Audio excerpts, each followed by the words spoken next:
I pledge allegiance to the flag of the United States of America and to the republic for which it stands, one nation, under God, indivisible, with liberty and justice for all. Secretary, please take roll. Mr. Franz, Present. Mrs. Grabanowski, Present. Mr. Jones, Mrs. Walker, Present. Mr. Lake, Present. Mr. Fedor, Present. Mrs. Madden. All right, we have 5 members of the commission here today, which is a quorum, but still any action will take at least 4 votes to pass. In your packet, there was a set of minutes from the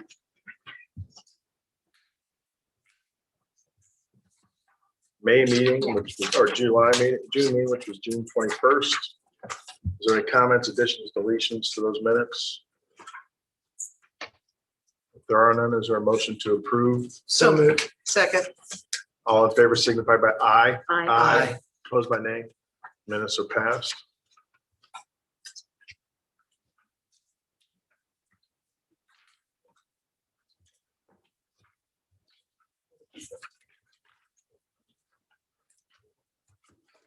All right. We have some continuance requests, docket number 2021-31Z, Pulte Homes of Indiana, got Goodwin Properties, 8666 East 400 South. Petition for zone map change to rezone approximately 68.691 acres from rural R1 low density single family residential zoning districts to a rural R2 low density single family and 2 family residential zoning district. And docket number 2021-32RP, petition for replat approval to replat block 1 into lots 3 and 4 of the rural I1. No, that's not associated, my mistake. So it's just a Pulte. Is petitioner present for Pulte? Good evening, Mr. President, members of the commission. For the record, my name is Matt Price, with an address at 10 West Market Street, Indianapolis, Indiana, 46204. Here tonight with Robin Crawford from Pulte Homes, respectfully requesting a continuance to the, I believe it's the August 16th meeting of the Plan Commission. We are currently working with staff on the scoping and final results of a traffic study, and that's making the need for the continuance necessary. Happy to answer any questions. Okay, thanks. All right, is there any discussion on this matter? If so, is there a motion to approve the continuance to the August 16th meeting? So moved. Is there a second? Second. Any further discussion?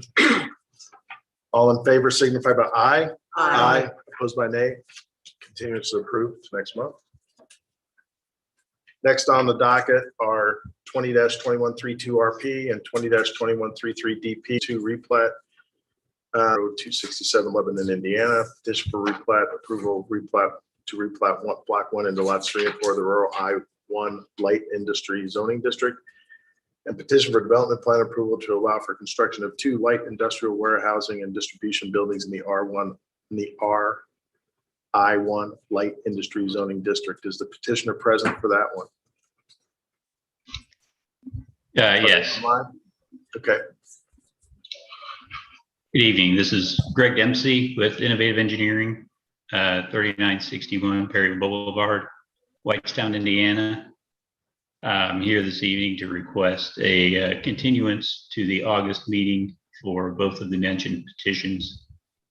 Unfortunately, we found out last Friday that the newspaper, there was some confusion on their end, and they called and let us know that they had mistakenly not published our public notice for this hearing. So we didn't have proper notification. So for that matter, we're going to request a continuance back to the August meeting to allow for that publication to happen. All right, thank you. Any discussion, comments? Is there a motion to continue these matters to the August 16th So moved. meeting? Is there a second? Second. Any further discussion? All in favor signify by aye. Aye. Opposed by nay. Motion carries 5-0. These are continued to next month. See you then. Thank you. Thank you. And then Docket number 20-2021-28 DP Goddard School, 1580 West Oak Street, petition for development plan approval of a 12,915 plus or minus square foot childcare facility in a 2.6 plus or minus acre lot, which is zoned urban neighborhood business district, urban B1. Is the petitioner present? They're online.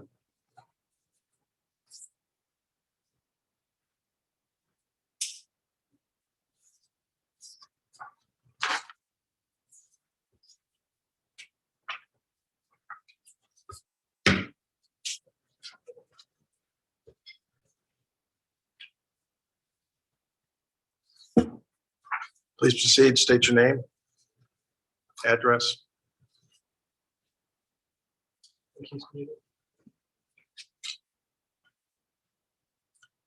You may be muted on your end. Thanks. Good afternoon. My name is Brad Sheff with Y Engineers, office located at 10505 North College Avenue, Indianapolis, Indiana.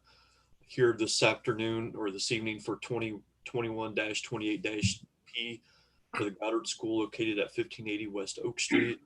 We're here to respectfully request a continuance for the Goddard School tonight for the August 16th Plan Commission meeting to allow us a little bit more time to work with the offsite joiner to as we need to work with them to install some infrastructure on their property to help drain a known issue that is located between our property and theirs.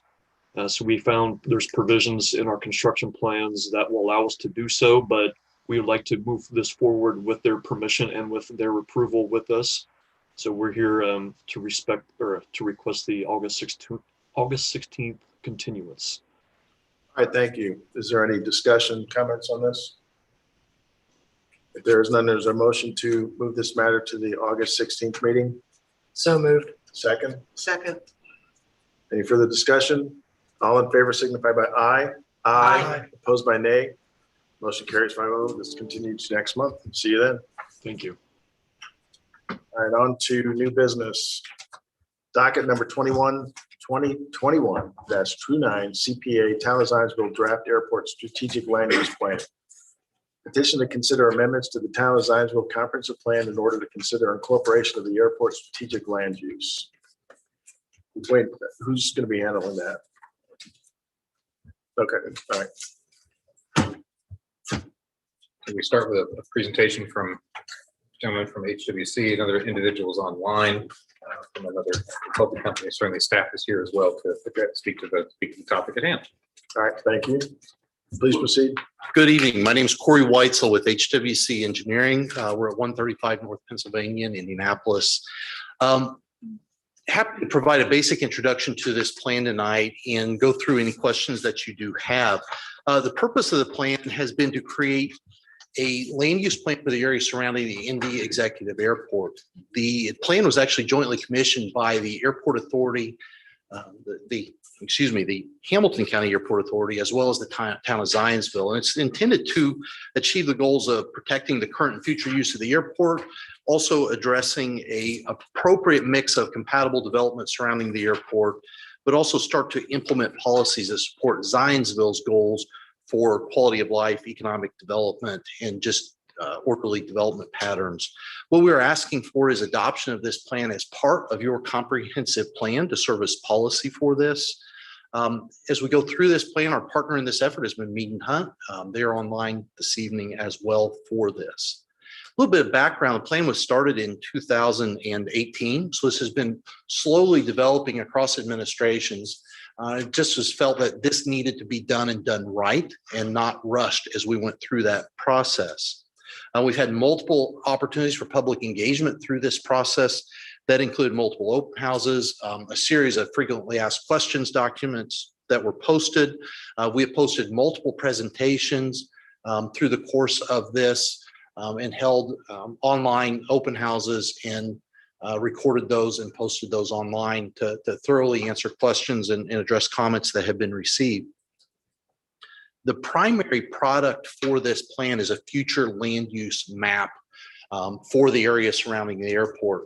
And we can go into as much detail on this tonight as you'd like to see. I'm equipped with a full presentation that would duplicate some of the information that's already been posted online. So was just going to give the brief version. If you want more detail, we do have that available. We can fire up the computer and go through the more exhaustive details with this. But the key things that we want to make sure that you understood from the plan and what is in here are really covered on page 10 of the report and the executive summary. And those were, first of all, we want to make sure this plan does support airport safety. And that's an important distinction, because one of the questions that we had in this is why is the airport extending runways? And the fear from many residents was trying to change the character of aircraft, add commercial service, add heavy duty logistics or other things that were going to change that. And so this was trying to clarify for the public that the purpose of what we're talking about here is, first of all, land use plan. And if anything is going to change, it's related to supporting anything that would improve safety out there, but not a change in use and character of the airport. This is not a plan for the airport. This is a plan for land use around the airport. And that's such an important distinction. We had a lot of questions and comments from the public about overflight in areas around the airport. And so this plan does make the recommendations to protect areas that are undeveloped right now from development in areas where there's overflight. And so that's a key policy that is in here. We have established a future land use map that is recommended, and that would be in this document as well. It is recommended that a zoning overlay district ultimately be developed as a implementation step following this plan. And that would be the mechanism for enforcing the details of development patterns.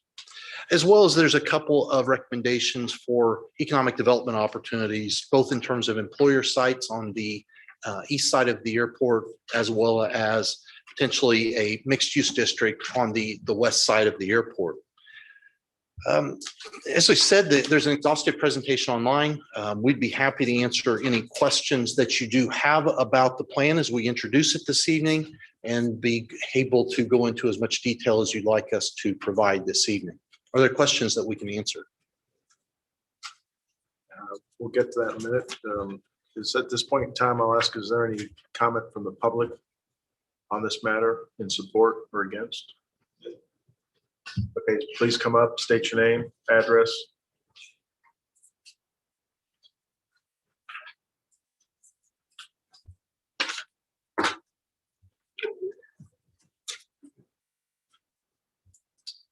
Good evening. My name is Christopher Ferguson. I'm an attorney with the Yasmin El Stump Law Group. I apologize for not exactly remembering the address of the building we're located at, but I can give you that information very shortly thereafter if you give me the chance after I get done What, speaking. is that Indianapolis? It's in Carmel. Carmel, okay. It's in Carmel. Thank you. It's near 116th in Pennsylvania. Thank you. I'm here before the Plan Commission this evening regarding the airport authority's position regarding my client's legal use of its property, my client being Producers Realty, and its owners and operators, the Kaido family. The town of Zionsville, through its town council, has initiated the process for rezoning my client's property from R3 to agricultural use for the primary benefit of the Hamilton County Airport Authority and the Indianapolis Executive Airport. On April 19th, 2021, the town council heard the consideration of a resolution to direct the Plan Commission to prepare a zoning petition that was brought by Councilman Brian Traylor. Mr. Traylor referred to my client's property as being, quote, a thorn in our side for years to come due to its potential to disrupt the airport authority's expansion plans, including its runway extension project, as well as noting that the rezoning issue was brought to his attention, quote, by the airport. At the same town council meeting, my co-counsel, Michael Andrioli, remonstrated on behalf of our clients. Mr. Andrioli is unable to attend tonight's hearing, but prepared a letter summarizing his position, which I will read in part and in summary. Mr. Andrioli wrote, I provided legal assistance to Producers Realty to obtain a rezoning classification for the southern half of their property from the ag classification to an R3 classification. The top half or remaining portion of their property closest to Airport 200, County Road 200 was left in agricultural as we received information from the airport authority back when the rezoning was done regarding their plans to extend the runway to 7,000 feet in 2006. While the airport authority could not give approval to the rezoning, there was no in-person or other remonstrance to our proposal. More importantly, for the Plan Commission, the exhibits that were used and attached to the petition regarding the runway's protection zones were prepared for us by Wolper Engineering, the engineering consultant who provided services for the airport. Given the traffic needs on County Road 200, my clients were asked and consented to contributing the sum of $25,000 to the County Highways Fund to help with any future improvement needs, showing the commitment of my client in exchange for, or on behalf of goodwill of the rezoning. Respectfully, my clients believe that this is an ill-conceived attempt by the town of Zionsville to rezone their property from an agricultural use after it was rezoned and contributed monies out of their pocket that have remained in the County Highway Fund. The Airport Authority seeks to protect its airspace for its approaches to the airport. They have the right of eminent domain and have had every ability since the original R3 zoning ordinance was adopted to approach Producers Realty regarding purchasing the ground they needed to maintain the protections they need. Producers Realty was never contacted by the Airport Authority, even after we approached them in the fall of 2020 in furtherance of development interest in the ground and how that might interface with their current plans.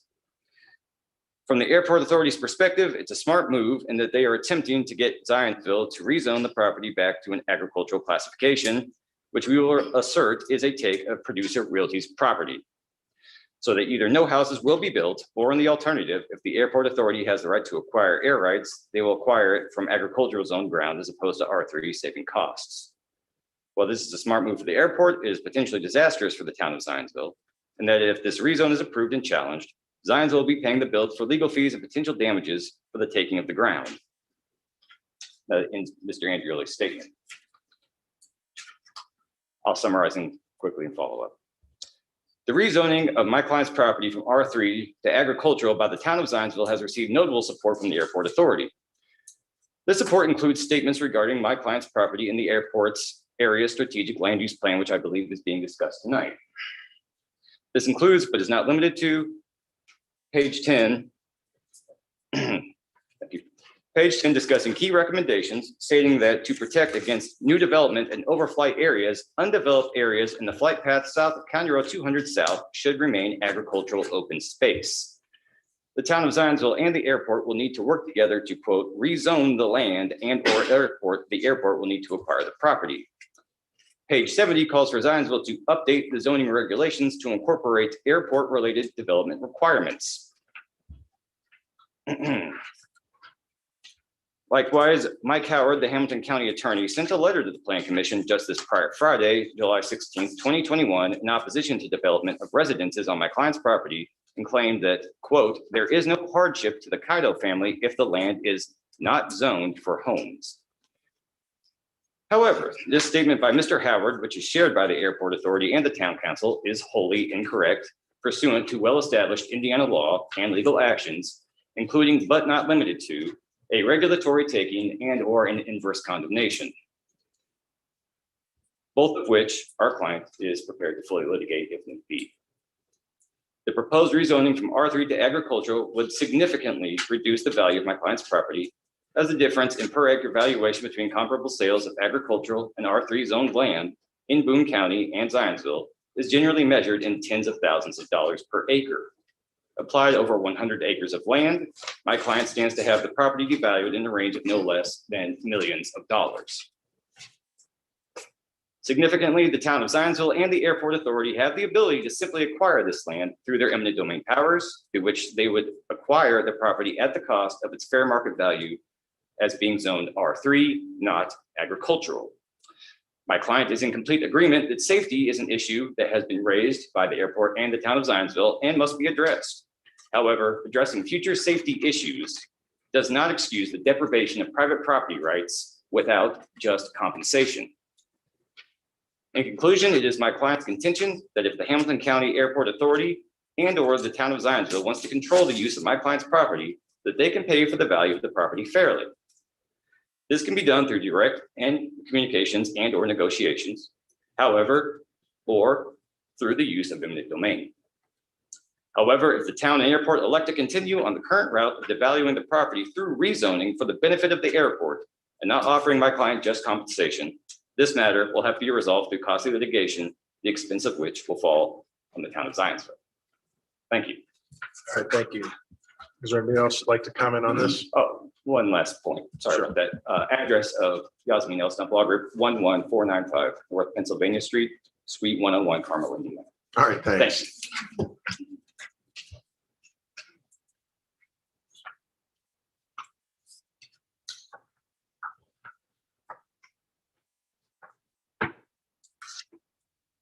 Good evening. My name is Bill Fry. I represent the Indy Exec Airport at 11329 South or East South Route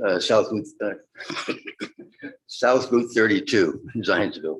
I'll get the address right one of these days. I wanted to talk about the airport plan. We seem to have gotten diverted in tomorrow night's discussion on the rezoning, but we did a lot of work with the town of Zionsville and trying to look at how to best use the land around the airport, both in terms of economic development for the town of Zionsville, but also in terms of the best use of the land for near an airport. Residential developments near an airport are not compatible. We've seen,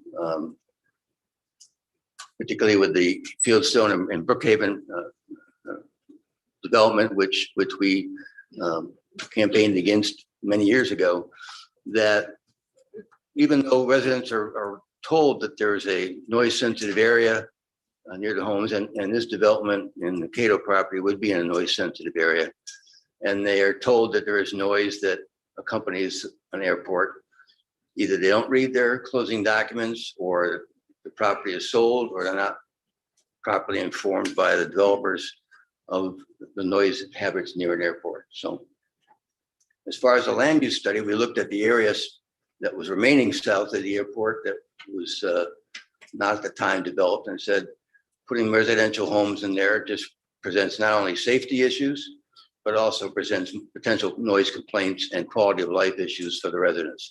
The developers don't care. Once they're done, they're gone, but the residents have to live there and deal with those issues. So I would support the adoption of the land use plan and the zoning overlay that's being recommended, not only for the economic development of just the town of Zionsville, but also for the quality of life for those that live around it. Thank you. All right, thank you. In Fieldstone development that I was just talking about, and I beg to differ in the sense that the comments were made that residents are not aware, we're not aware that somehow we did not read our closing documents. I did read the closing documents. I knew we were in the flight plan, knew the extension of the runway was coming, and decided to raise our family there. So in regards to the residents of Fieldstone, please know that I think we knew what was coming, and that we lived near an airport in that way. I would, regarding the issue, I would advise the council. I think we need to heed the advice from the attorney in regards to the lawsuits that may be coming, the time and the expense that would be coming, the appeals that would exist regarding the property south of the airport from the Cato family, and would urge the commission to think long and hard before reversing the zoning of the current property. Thank you. All right, thanks. Is there anybody else who'd like to comment?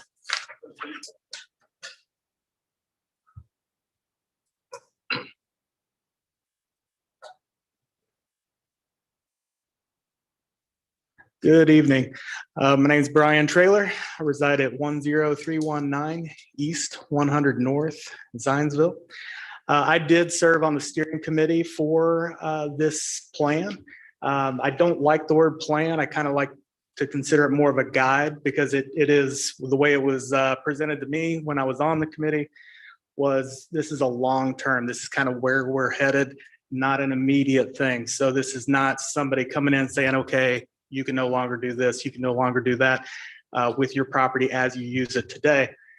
But as I sat on this committee, I also represent District 1 on the town council. So a few things came to light, through this. I want to thank my partners from the airport as well as Corey for helping with this. Largely, I agree with the plan, but there's a couple of points that I disagree with. I was heard on the committee. However, I was in the minority on these two items I'll point out, and that's why they didn't make it into your pamphlet there. So the two items I want to talk about are, one, there are 5 different places within the document that use the terms encourage sewers. So this is a 30-year plan in my mind, 30-year plan. If you encourage sewers and you bring sewers to the area, this quickly becomes a 5-year plan, not a 30-year plan. The only thing keeping development from happening up there is the lack of sewer and the fact that sewer is extremely expensive to put in. So this comes into my second point, which is leapfrog development. You note that in the document, it says we previously had a policy that steered away from leapfrog development, which would mean coming out, planting something out in the rural area with nothing around it. But it encourages us to rethink that for this particular area.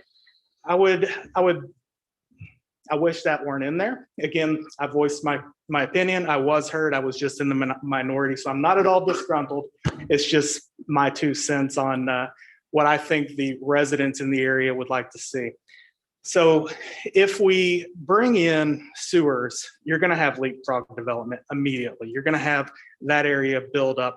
And if you have another situation similar to what we had with Wolf Run a few years ago, where they wanted to come in, build 400 homes and some multi-use things, it's going to be a whole lot harder to push back on that if we have a document that says we are encouraging sewers into the area for us to go back on that. So those are my 2 items. I enjoyed my time sitting on the committee, got to meet a few nice people, but just want to make my couple of points known. Thank you. All right, thank you.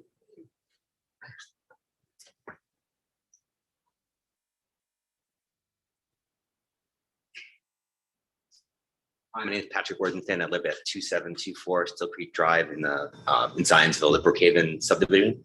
And I've only been here for 2 years. I've been in Zionsville just before the pandemic. I moved here, and it's been quite interesting to see this whole thing from new resident come in.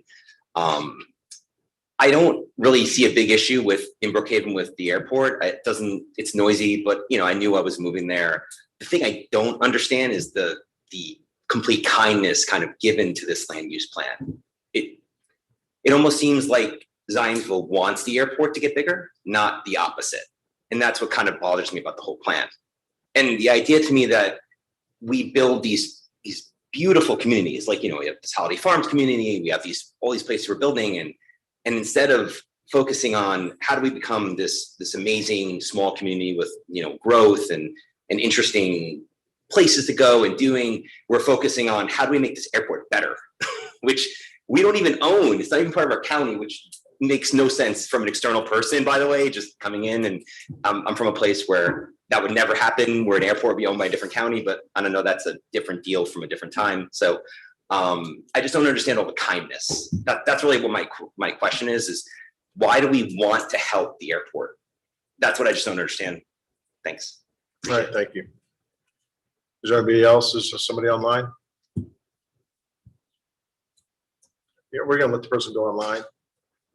So.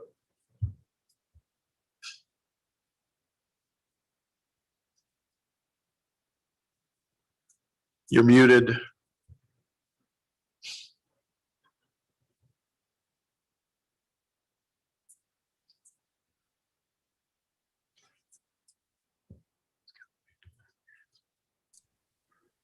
Hello, Okay, there you go. you can hear me? Okay. Yeah. My name is Bruce Gerlitz. I reside at 11344 Abercairn Court. That's in the Brookhaven neighborhood. I've got Union elementary school behind me. I can hear the kids playing. It's pretty cool to hear, but I'm a little concerned that this rezoning change green lights the airport's runway expansions, which I think are going to seriously impact Brookhaven, Fieldstone, and the neighborhood south of us across 300. These aircraft are going to be, this is going to green light that.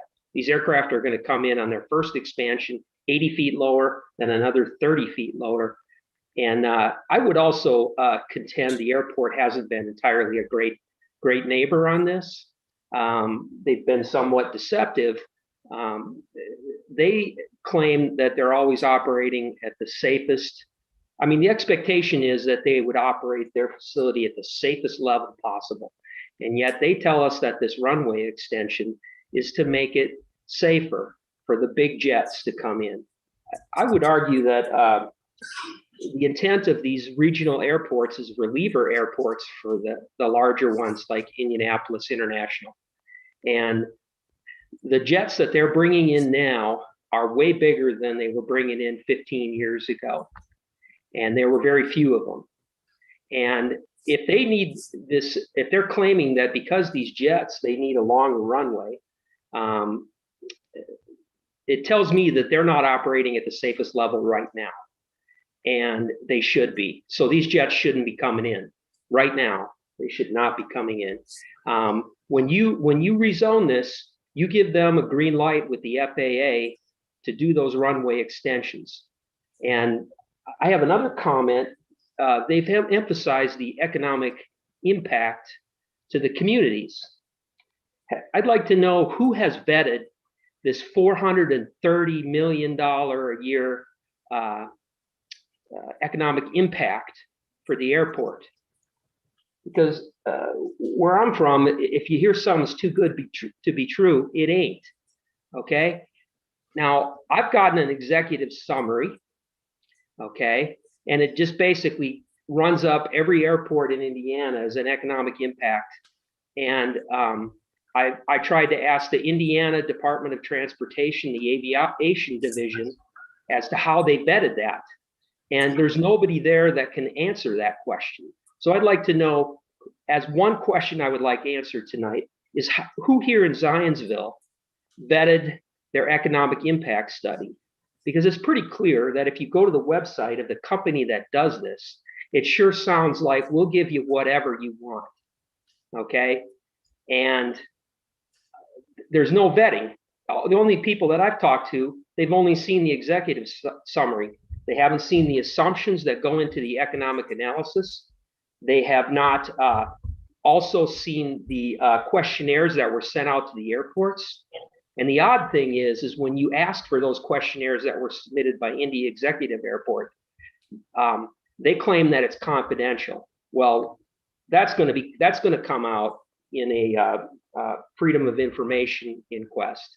But I'd like to know who vetted this, because it sure sounds like Mr. Worthington's comment is, it sure seems awful cozy between the Indianapolis Executive Airport and the town council and our town planners. It seems awful cozy, but I haven't seen any engagement of the people impacted in the Brookhaven and Fieldstone, because this is going to green light it.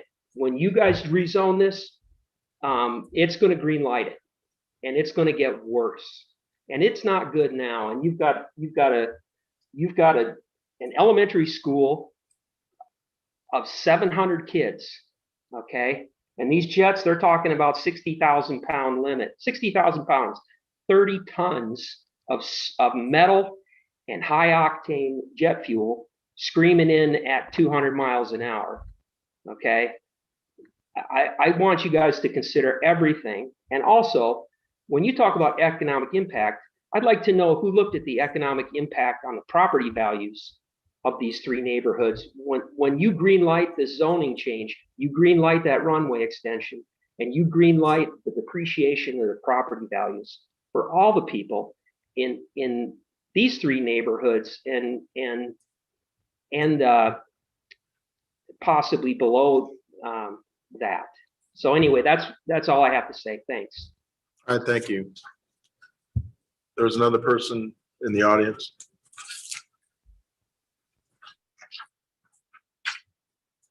Hi, good evening. Tyson Clemmer, 11316 Still Creek Drive, also in the Brookhaven neighborhood. I think you'll hear a theme in a number of residents in the Brookhaven neighborhood, the Fieldstone neighborhood. Again, air traffic in this area is a high concern of residents that live in the direct path of the runway. You know, I've lived in the neighborhood about 5 years. I could say I was aware of the airport when we moved in. Also, the amount and type of air traffic has changed, which has further increased our concern in the area. I've also done a lot of research with our concern being in the direct flight path, as I understand it.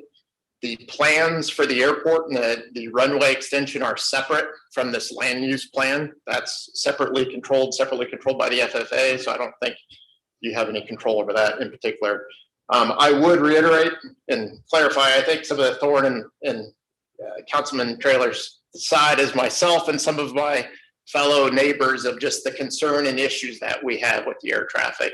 I applaud the effort by Zionsville to try and come up with a land use plan that considers the air traffic in the area, the compatible land use. All the guidance documents that you will read around flight patterns and air traffic, they all recommend avoiding residential neighborhoods within this area. So I actually appreciate the effort of the neighborhood. I fully understand and frankly agree with some of the concerns of my neighbors about the runway extension and the air traffic. As I understand it, you have no control over that. But given the plans for the airport, I do think this is a very thoughtful attempt to mitigate the concerns of myself and other neighbors that actually aren't going to be as close as this proposed property. So appreciate the thoughts. All right, thank you.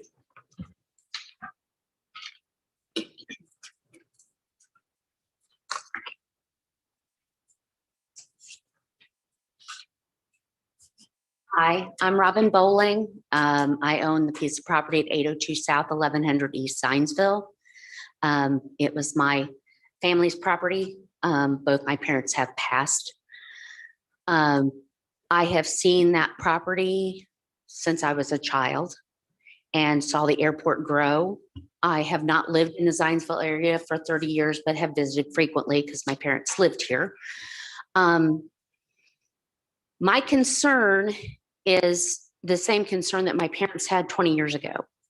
The airport came through with a proposal that a 20-year plan that they would be building an extension to the airport. We've watched over the years the airport and airplanes getting larger. My concern is on my piece of property in this plan, it's proposed that it stay as open space, as agricultural.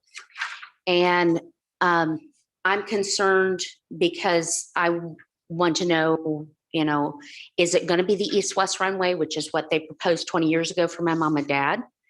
And years ago was asked what the proposal was and said it'd be another 15 years out. So the plan is eventually there's going to be put in an east-west runway, or thought to be, but they haven't put that in hard writing. My comment is I have it right now under contract for somebody that would like to put a few houses on it, not a humongous housing addition. But the main thing that I have to say is for Zionsville, I don't understand why Zionsville would not see it to benefit for properties out there to be able to be improved and to get you to have more income into the town of Zionsville and the area, and bring more population to improve all of your entities that you have here in Zionsville. Basically, I don't understand why Hamilton County is getting a benefit. And it is the Hamilton County Airport. It's not Boone County's airport. So that's all I have to say. Thank you. All right, thank you. Is there anybody else?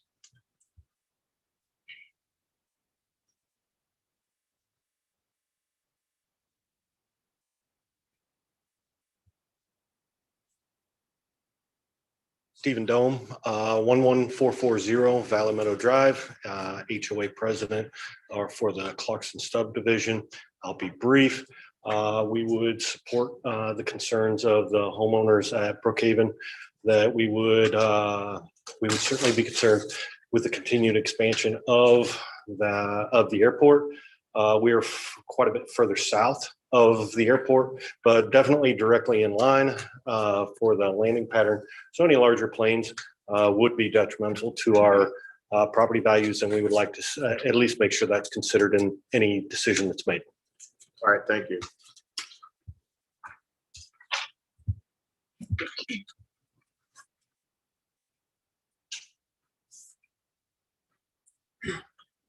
Good evening, Bill Zaring, 10380 East State Road 32, Zionsville, Indiana.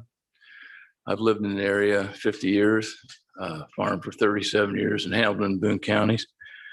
One of my farms is right across from the airport. And I read this plan, and the first thing that jumped out to me was this gentleman says he wanted to emphasize that it's not about the airport. It's exactly about the airport, in my opinion. And I look at this thing and I just don't see what Zionsville is going to get out of this deal. In my opinion, for Zionsville to capitalize on this proposal, they should zone everything from county line to 1100 commercial light industry and develop it. Then I see a benefit for Zionsville. But other than that, I mean, if you say, well, we're going to put some agritourism over here, and we're going to do this over there, I don't think that's going to do much for Zionsville. I think it's safe to say, I mean, I've seen so much going on at this airport. I think it's safe to say that this airport's not going away. And in my opinion, I think it'd be wise for Zionsville to really think this and try to, capitalize as much as they can on this airport expansion. Thank you very much. All right, thank you. Is there anybody else who'd like to comment on this?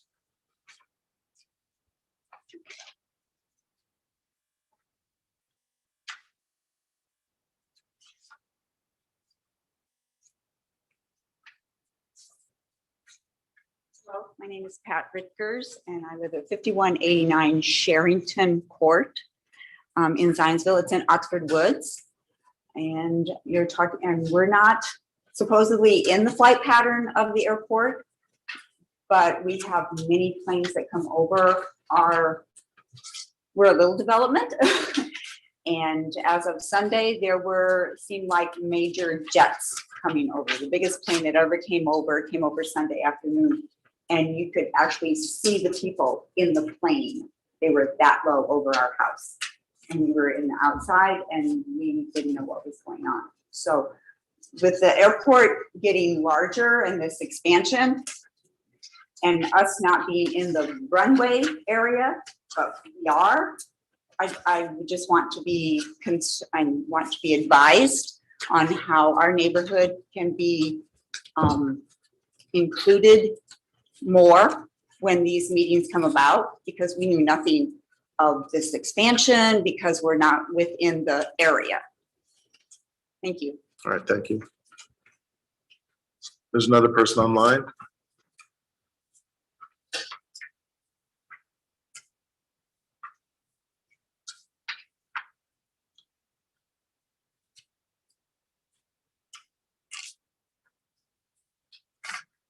It looks like you're muted.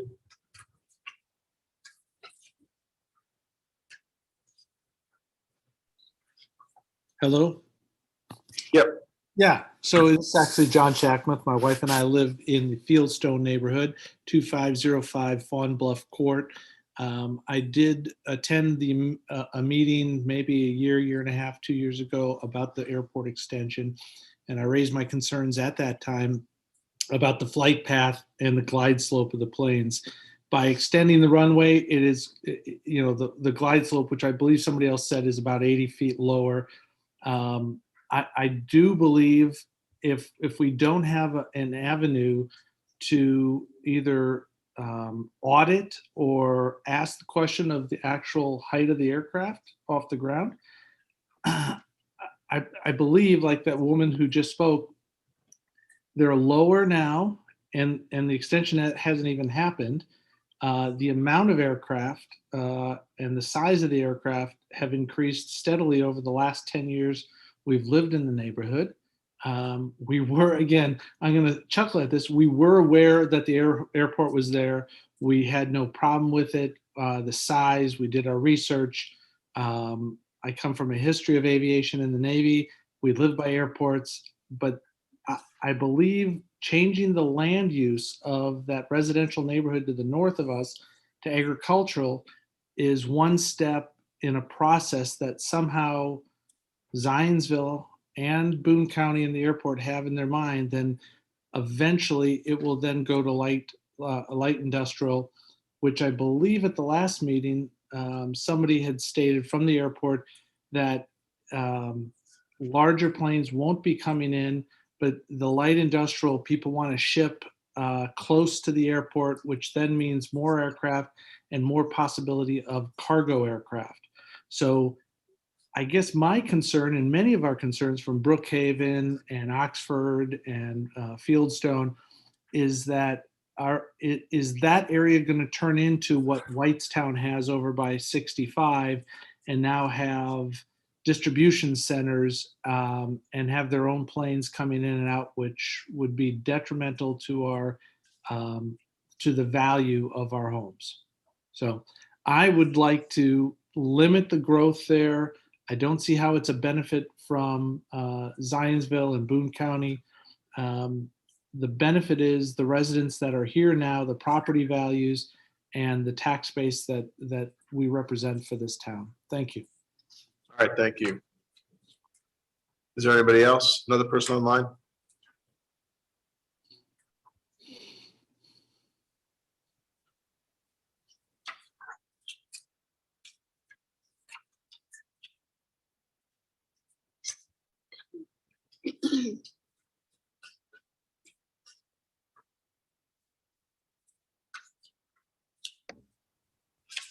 Hello? Hello. Yes, this is Bruce Gerlitz again. I just had one more point, a procedural question.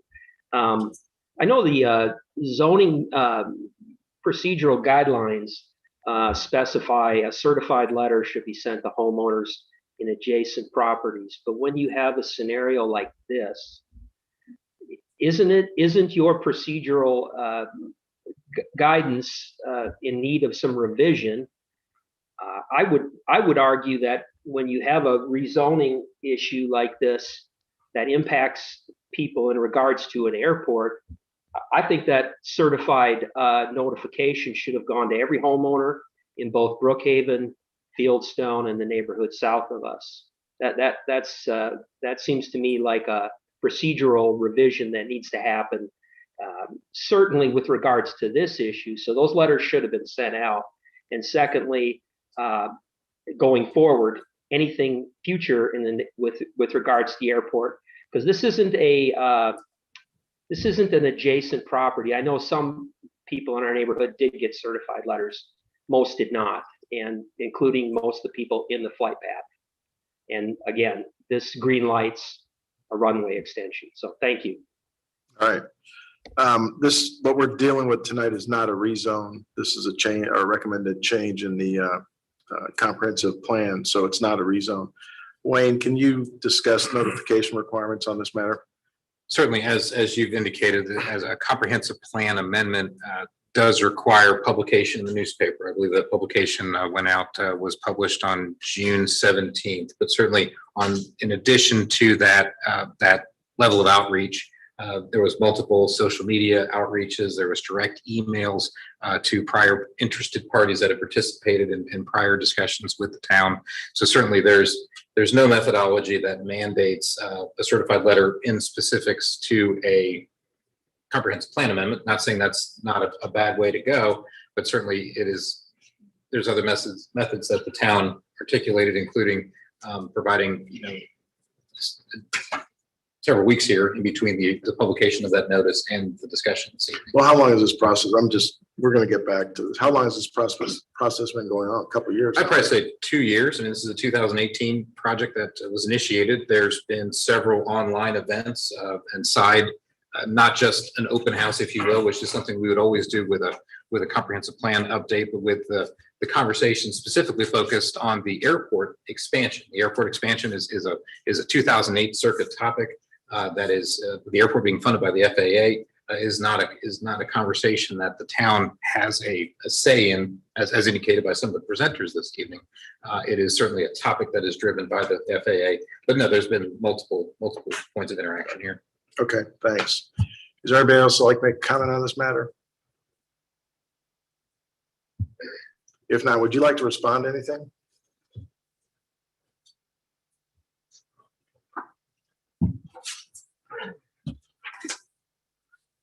Certainly a lot of different comments were out there, and there is, it's important to understand that what we're talking about is comprehensive plan. This is not the rezone. That's the big difference between this. I certainly understand, does this green light a rezoning of it?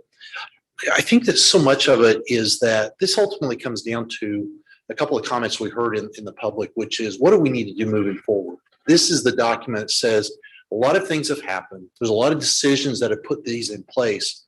But what are you going to do moving forward? And how do you make the best decision for how to deal with these compatibility issues, which are really significant right now? And we're all kind of struggling with this. And this has been a conversation we had time and again. What are you going to do moving forward? What about the next developments next to this? And what do they need to be so that the residents in those neighborhoods don't have some of the same challenges that Brookhaven and Fieldstone do? That's really where this needs to address. Now, we still need to address their concerns and questions. And we've done that through this process and answered many of those, and we can go through it. But it's really about looking at that next stage and how do we do this moving forward from there. If there's specific questions you wanted me to respond to, I certainly can do that. So what is the process to expand a runway? So do they have the unilateral ability to expand that runway without going through plan commission for approval? Given that land is, they do, Wayne? Correct. There's actually a settlement of a lawsuit which articulated these specific points where the airport, an airport has its own jurisdictional authority over any land that is inside of the fence. And certainly with their federal mandates, and certainly Mr. Fry and others can speak to these items much better than I, but certainly an airport is its own entity and has its own rights and duties to deliver to the public. I just want to clarify that some comments that were made about expansion of the airport. The runway extension is currently under construction. So this is not anything that's planned in the future, which this has been in planning since 2008. We've gone through all the procedures, environmental statements, public hearings, and so on. So that will expand our current runway from 5,500 feet to 7,000 feet. The long-term plan calls for an additional 700 feet, but that was probably many years in the future. There's nothing beyond the 7,700 foot runway. And the runways that are being extended will not handle larger aircraft than are currently using the airport.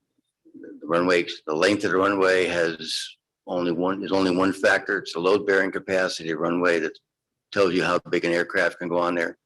The runway extension is not increasing the load bearing capacity of the runway in any way. What is the largest plane that flies in and out of there? Is it like 30 passenger, 8 passenger? Oh, no. The largest planes that come in now are basically corporate aircraft. Probably the largest aircraft that we've seen come in there is a G550. And it's hard to say what they hold because each corporation outfits the interior of the aircraft for their own. They could hold 4 people or they could hold 10. But they're all, the corporate jets can be configured a number of different ways. So we go by the weight of the aircraft, not the number of passengers. Okay. And then also, I'll throw this to anybody out there. I did notice also the $430 million annual impact. Was that an error or is it? Well, no, the $430 million aircraft was by a study that was done by Aviation Indiana. It wasn't commissioned by the airport, and we had really very little input to it. They looked at all various factors and from all the airports throughout Indiana, not just Indy Exec. I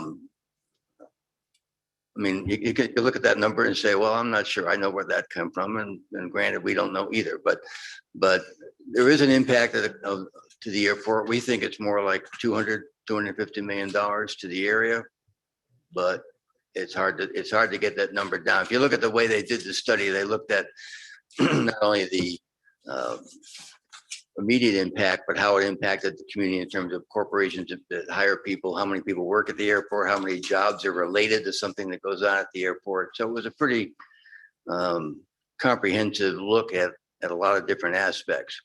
Whether that $430 million can be etched in stone, your guess is as good as mine. I agree with whoever had the comment about it.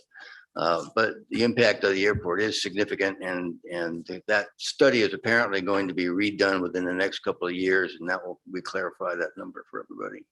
It wasn't etched in stone, but it was etched in print record. Yeah, well, that's the only number we have right now, and that's the official number That's not for. an official number. You just told us it wasn't official. Well, it's an official number in that that was what published. Whether we agree with it and whether there's some complaints about whether the numbers were put together properly, I can't say. But that's the number that the Aviation Indiana published for that airport, as they did for all the other airports in the state. And so when they're looking at the area, it's not just Boone County or Zionsville. It would include Hamilton County. Where Includes most of all the those area around the corporations airport. are. Includes Boone So- County, includes Zionsville, includes Carmel, Westfield. even northern parts of Marion County. But it's the entire radius around the airport is what they're looking at. Okay. Would somebody like to clear up this Hamilton County, Boone County controversy? Wayne, can you? I mean, when the people are saying this is in Hamilton County, it clearly looks like it's in Boone County to me. Well, certainly the state statute allows for supports certain entities to be located in a different jurisdiction. Okay. It could be a hospital, it could be an airport. In this case, this airport has existed since the 1950s, 1956. And when this airport became available for purchase, ultimately the entity that acquired the airport was Hamilton County. Certainly not here tonight to speak to that choice. Certainly where was prior leadership of Boone County at that time, but that this action is supported by state law. So does airport pay property taxes? Airports do not pay property. Okay, all right, that's. Okay. I was just. What zoning classification would you suspect employer sites district would be? Well, to answer that question would be based in this year-long effort revolving around the form-based code. And that's, there's a much larger answer behind your question, and I'm happy to dive into that information. But the question in front of the Plan Commission tonight is, do you or do you not pivot from the existing comprehensive plan? No zoning ordinance exists without the community first adopting a comprehensive plan. So in essence, you do have a plan. It was adopted when the town consolidated in 2008. It brought forward the Boone County comprehensive plan. It's illustrated on page 51 of the study. It's found in a couple of different places on the website. And specifically in this existing comprehensive plan, it supports a mix of residential and commercial uses all around the airport. And we've had a large discussion tonight about the compatibility of residential uses. So in essence, this study at a minimum is trying to pull away residential uses in proximity to the airport. Other discussions are going to happen tomorrow night and so on and so forth. So in the absence of considering this comprehensive plan this evening, the airport runway still expands and the town still functions under its existing comprehensive plan. So tonight is a discussion of, do you amend the current comprehensive plan to be more forward thinking than the plan that was adopted 20 years ago? So that's sort of the baseline conversation. But from there, regardless of an adoption of a new comprehensive plan, is this form-based code, which would be a wonderful tool to utilize to better address development patterns, development pressures in different districts, up to and including this northern area, which is green and agriculture. Currently, right now, you have a pending solar farm petition seeking development of this area. You have the Wolf Run, which is looking to be a bird sanctuary nature area. another a good conversation point of a change in the community. So there's a number of things happening in this area. So the timing is I think rather ideal to have this conversation focused on change that's coming to the community. Well, I guess the reason I ask about that is, some of these terms are a little ambiguous as to what their use might be. For example, we're talking about how residential use is not compatible next to the airport, yet there's a whole section here within throwing distance of the airport called mixed use campus housing district, which while it may not be in a flight path, if we're saying that residential is not compatible in that area, because I live in Stonegate and I have planes fly over my house low all day long too, then why are we then suggesting that residential be anywhere near the airport if we don't support residential near the airport? Well, I think it's the distance from the conical zone and the relationship to the runways. Yes, there's going to be planes that fly over anybody's home in any part of the country. And Zionsville is a wonderful place to live.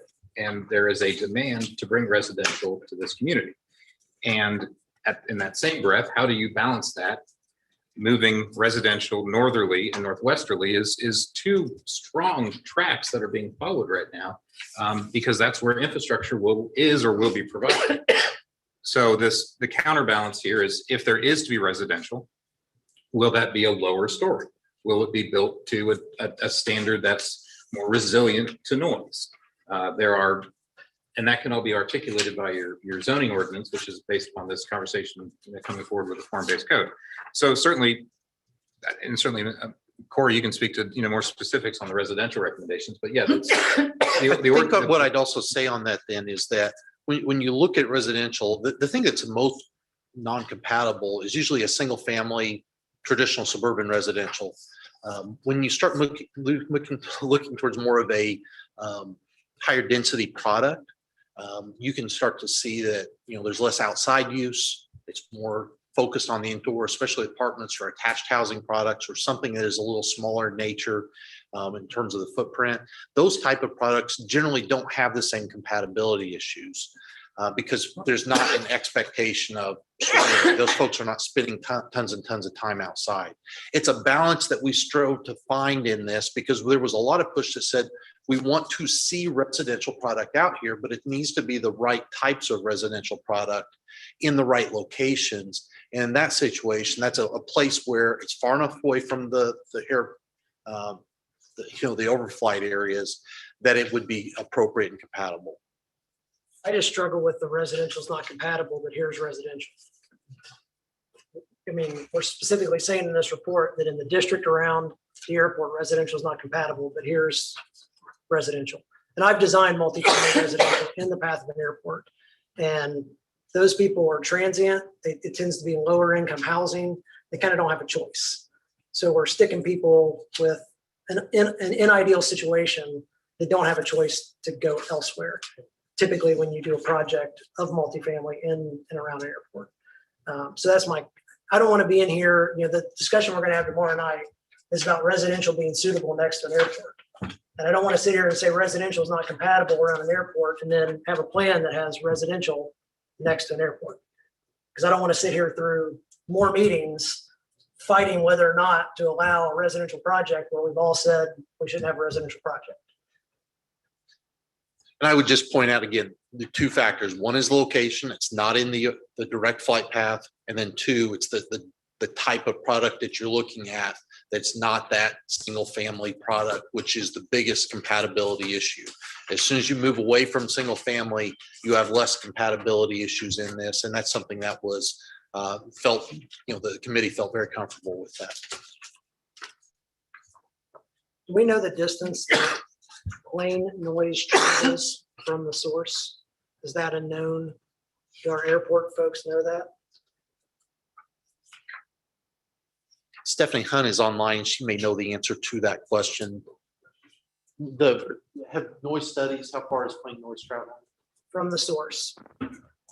Because it travels outward in a 360-degree direction. Obviously more in a linear direction, but When we did the plan for the runway extension, we conducted what's called noise profiles, noise contours. Stephanie, if we can get, if Stephanie can get on, she'll know the details, but basically we looked at various distances from the airport and what the noise levels would be, and it's done in terms of, you know, decibels.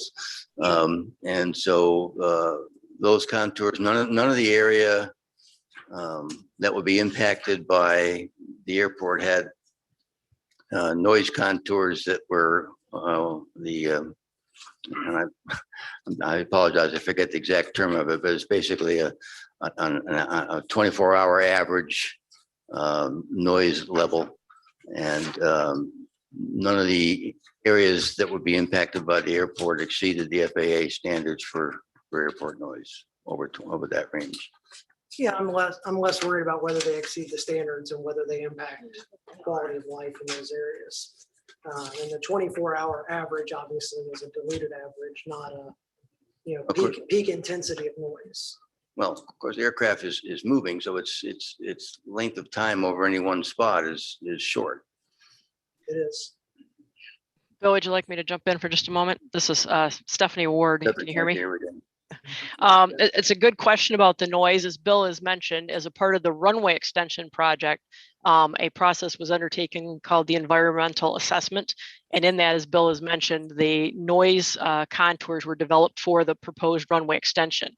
Those noise contours fell within what's considered to be the FAA acceptable parameters, which are also sanctioned by the Department of Housing and Urban Development. So this is a common measurement that is accepted from an industry perspective, and those contours that are considered acceptable did not leave airport property. Now, are there overflight issues? Certainly, and that's the type of thing that we're looking to try to address with this plan, that trying to limit the amount of residential development sits in the direct flight path approaching and departing the runway is what's critical. And so trying to balance that, as Corey has mentioned, with some of these other areas where we could look at some feasible development with residential was a balancing act. You know, if we could draw a big bubble around the entire airport and all of the area where we're operating in the basic flight path, that'd be a perfect scenario. This isn't a situation where that could happen, and therefore the committee felt very strongly about trying to balance that with being able to provide space for development that would be compatible, but yet not impact quality of life. And so the plan that you see before you, as Corey's explained, we really tried to balance that to the best of our ability of providing some areas that could still certainly be developed and have some economic opportunities for the town, as well as then still protecting quality of life issues, because those overflights are still going to exist. As is mentioned, we've not increased and we're not expecting to increase the size of the aircraft, but they are going to still be operating at the airport. And so how do we balance that so that the airport continues to operate in the manner that FAA expects it to, because of it being a federally obligated airport, but also be the best neighbor that it can in terms of not creating undue impacts to the surrounding neighbors and not exacerbating that with additional development that would be incompatible. Thank you. The crosswind runway, is there, there's no timeline mentioned that I saw in here. Is there a timeline for that, or is that kind of open-ended? There's no timeline for crosswind runway, and there are no plans to implement that. That is in the old master plan from 2008. And that was a mandate from FAA that be incorporated, and that the runway protection zones be protected as part of it, as part of, you know, the service of that aircraft here. But there is no plan to develop that at any point.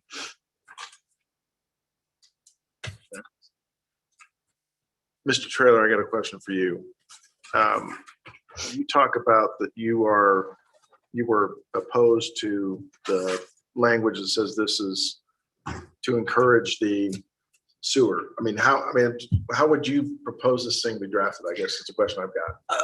I believe if you just take out the language of encouraging, and it's not, you know, I'm not oblivious to the fact that the world changes and so will this area. I'm just not one to propose that we hurry it along.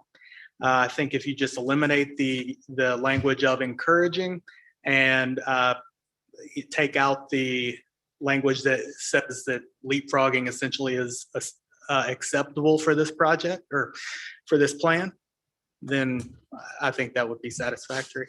All right, thanks. Would that be the node of growth comments that I read in there? Where this be a new node of growth for the town?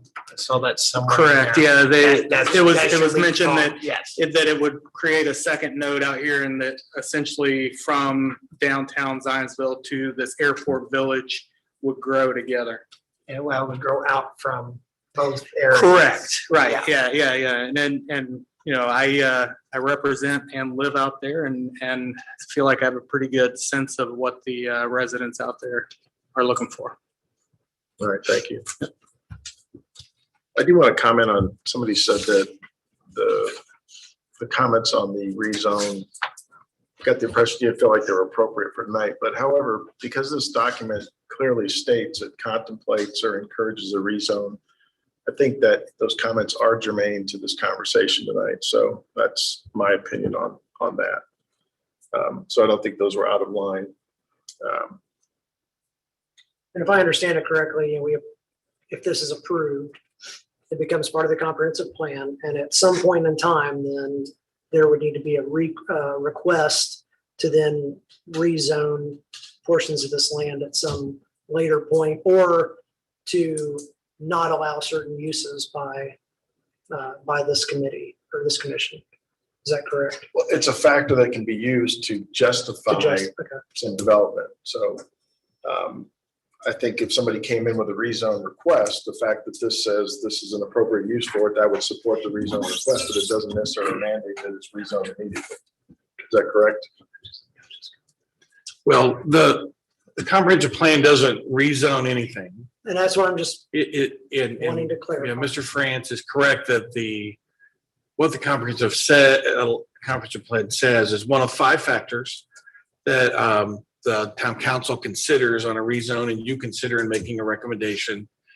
And the totality of the circumstances is what controls. So if 4 support a rezone and 1 doesn't, it's kind of the majority of the totality. That you don't have to carry the day with all 5, and often do not. So, and what you're being asked to do tonight is to amend a comprehensive plan. And so you don't have this happen very often. So I would just remind the commission that when you adopt a plan, when you adopt a comprehensive plan or you amend, the standard is whether in this case, the amendments promote public health, safety, morals, convenience, order, or promote the efficiency and economy of the process of development. So it is pretty broad. And then if someone wants to rezone property after this were to be adopted, then each request is taken on their own merits. Yeah, my goal is that is clear to everybody how that process works. Because some of the comments were kind of like, you do this, you're waving the magic wand and it's a done deal, and it's not. It has to go back through additional process. I would agree. I think that's an important clarification. Yeah. So thank you though for flushing that out. Wayne, what is you might know, in Westfield to the east of this property, what is that zoning on that property across the county line there? Is that ag still? Among all the things that I know, that is one thing I do not know is the zoning classifications across the county line offhand. We can certainly look it up. Okay, I just didn't. You got some answers in the back. Please come up to the microphone so we can get on the record, please. State your name, please.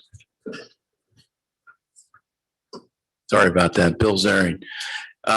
From county line east, both sides of 32, it's zoned commercial at the owner's discretion.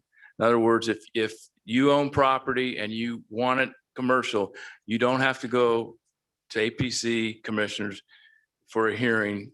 You just tell them, yeah, I want it commercial, and your taxes are going to go up, but there's an overlay zone on both sides of 32, I believe, all the way to Westfield. unless they changed it. Okay. Okay. Thank you.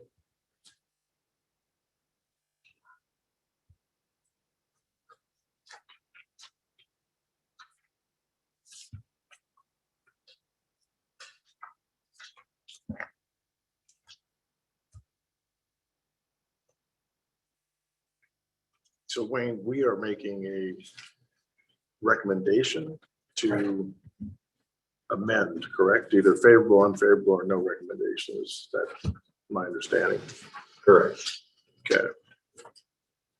And then if we want to include what Mr. Trailer has suggested, do we amend the amendment? What do we do with that? Or is it appropriate for me to ask that? Sure. Well, there is a recommendation. You have a study and a recommended comprehensive plan, but only the plan commission can make a recommendation. Got it. So if you want to include that rider, I'll call it, then, and ask the town council to consider that, you may. Okay. Thank you. And certainly as staff and Mr. Trailer knows this information as well, and as also indicated in this draft plan, this area is comprised of multiple sewer utilities. And the challenge of the reverse of what the plan says today as drafted, for me, if it could maybe be interpreted that you're asking one utility to attach to another or cause a certificate of territorial authority to be used or not utilized. I mean, I'm not certain the plan has the weight and control that you might think it does by changing the language, simply because the utility that services land from 32 all the way down to 200 South is Hamilton Southeastern Utilities. Trico, formerly Clay Waste, serves northerly to 200 South. So Clay Waste Trico has no authority to extend northerly. They do not have the certificate of territorial authority. So I don't have an answer for you per se as to the benefit of this change, or should a change made or not be changed. I'm just saying the certificates that are out there may trump or interfere with any push or pull the town may look to incorporate into the draft document. Well, it's going to take some sort of development of significance up there for somebody to lay that sewer pipe in. I mean, so I see where you're coming from. To say we encourage, someone's going to evaluate, hey, they support this, 500 subdivision or something, whatever it is up there. I understand. I recall it was kind of an issue with the Wolf Run situation too. So.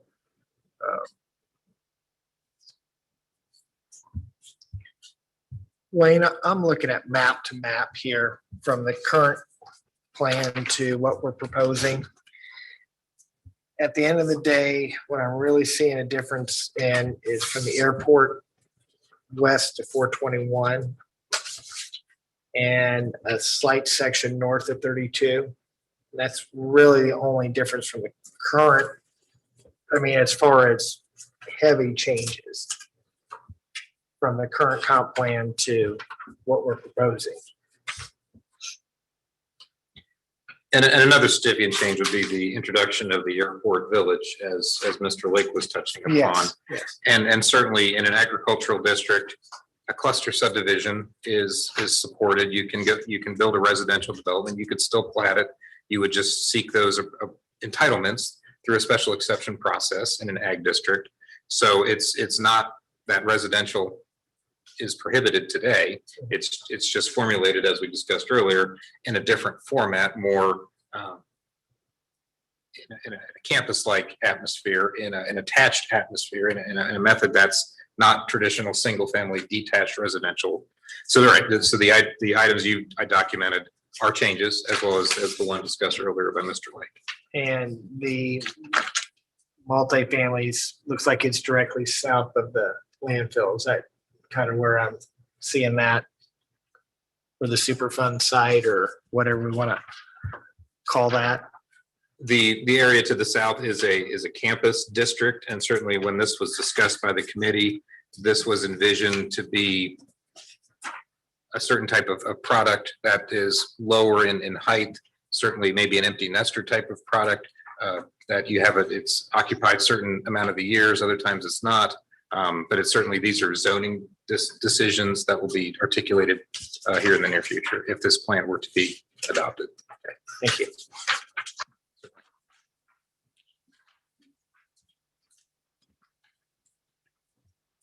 The process from here would be, either a continuance. We're missing 2 members of the plan commission, so something like this, is it appropriate that everybody votes on it or is present to make a decision? That's question 1. I would leave that open to the rest of the members. Then this goes to the town council. They have a public hearing on it also. And is there steps after that? Is this they can approve it, or is there a timing? And what's the total timing of this? From the adoption, it's the next action in order to validate the steps that the town has taken is the document is recorded and made of record at the Kern County Recorder's Office, and then the town moves forward from there. Okay. So, in theory, if we gave this a recommendation to the town council, they could approve it at the next hearing? Correct. Okay. All right. They do it by resolution. Right. Okay. So what do you guys think? One of my concerns is will this, by forcing people to continue to have farmland and that if they can't do anything else with it, that's to me a real financial burden on people. And when land could be developed, I think Mr. Sharing mentioned that maybe more of it should be commercial warehouses, whatever. I don't want to get in the way of the people who live there in nice neighborhoods, but just right around the airport, that gives you another option if you're 75 years old and you don't want to farm anymore. I'm not quite sure what agritourism is. And I probably need to recuse myself because I'm in the agritourism sector. I won't know that. Are you in agritourism up here? I'm at 1100. The airport's right behind me.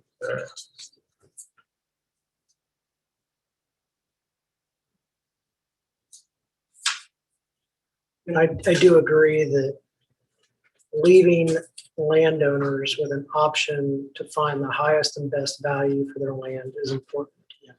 I also believe that safety is important, and residential, dense residential more north of where it is probably not the right thing. Not that we should be making that decision necessarily for people through this comprehensive plan, but I do think giving them the option to go to commercial is important, or some other means, and their neighbors, if they don't like it, have the same path that everybody else does to remonstrate against that. And I don't think the comprehensive plan says that can't happen. Wayne, correct me if I'm wrong. We're not saying here that this agricultural land somebody can't come up here and ask for a rezone to go to commercial. No, that's correct. The comprehensive plan, as Mr. Tiller has focused on, is one of 5 components that the Site Commission is considering.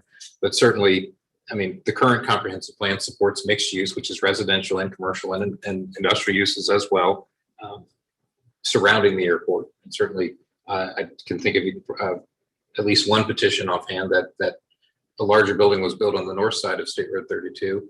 As the current comprehensive plan supports industrial, therefore the party was granted a variance to build a larger building because in the future that building could also be used for a future industrial use. Some of those things are mentioned in some of the letters that we received also. Or at least I have them underlined that way. No, that definitely was a concern that was articulated, especially in want to say late August open house we did, and certainly the frequently asked questions session as well, is the concern of industrial users, large intensive operations, probably even mid and smaller operations. I don't remember specifically, but just in general, that non-residential component that potentially could have a negative impact on this area. And certainly the current comprehensive plan supports that today. And so those same development pressures, those same conversations would occur absent the adoption of a new updated comprehensive plan, but mostly do rely around what Mr. Trailer's getting at, is the introduction of sanitary sewer. Be an interesting spot for a solar farm.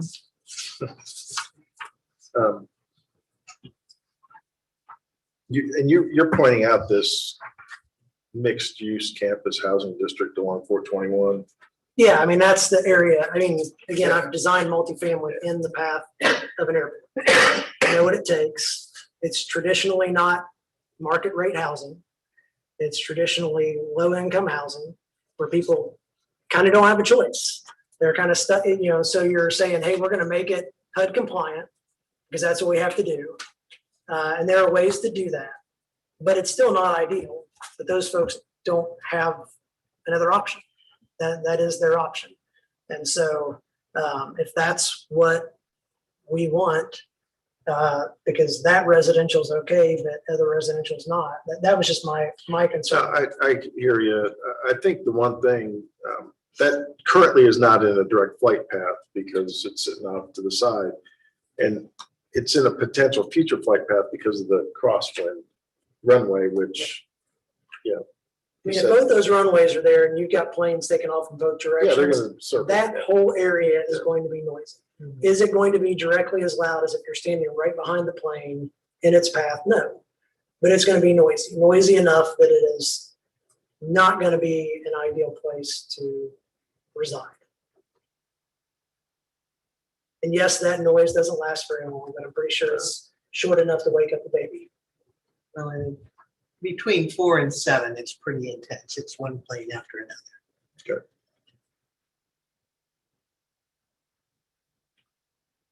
I'm over on 400 off of 800, and we've seen an increase even over there in traffic that's going to the airport, but they're going over our house. And we can hear them, but I don't get a lot. But I mean, there are planes going, and we're just assuming that that's where they're heading. We get a lot of jets over Stonegate, loud enough that it makes you look up to see if it's a military aircraft because of the low altitude at which it's flying. I don't think there's part of Zionsville that's not affected by this airport in some way as far as airplanes are concerned. I'm up on the north side,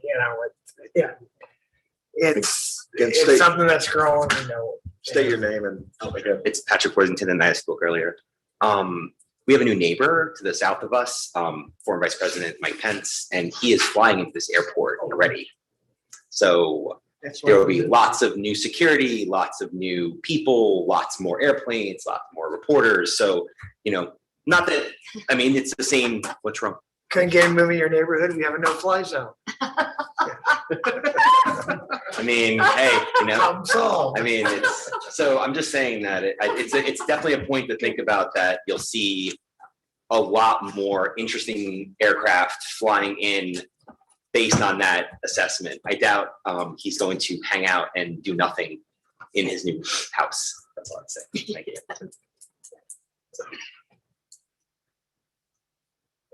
So I guess when we look at this, I mean, I personally think it's better to have something down that says, hey, here's what you can build, here's what you can't do. It sounds like the big thing you've got an issue with is the mixed use campus housing district. There's some other, there's other mixed use airport village district that is, again, not directly that's north. I haven't counted, but I'm guessing that there's no less than 40 places in here where it says housing is not compatible. And then it shows something that is specifically called out as housing, which to me is an inherent problem. Would you like to comment on that? Because housing's housing. And I think that where we would go is a little bit different in that it is, the type of housing is what's important and the location is important. Where you look at single family housing is generally considered incompatible with an airport use. And that's where we have the most conflicts historically. When you get to a multifamily use, even townhomes to an extent, or some of the attached product that we're looking at here, we do not see the same compatibility issues over time. I don't feel like you're immediately going to saying if you put in apartments out here, it has to be subsidized low income housing. There are ways to do that because of the desirability of the community here. And what we found through the process was a push that said we wanted to see more housing out here because you have a lot of residents that want to live in this area. But we need to do it in a place that is best suited. That's the balance that we were trying to strike in this. And it's not ideal. I think, you do an ideal, everybody's completely separated and, we don't have to have that bubble overlap, but that's the reason for that balance within this plan. Okay, thank you.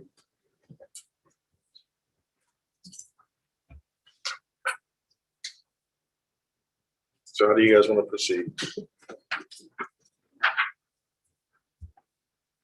I think you brought up holding off or continuing this till we get a full board up here. I would agree with that.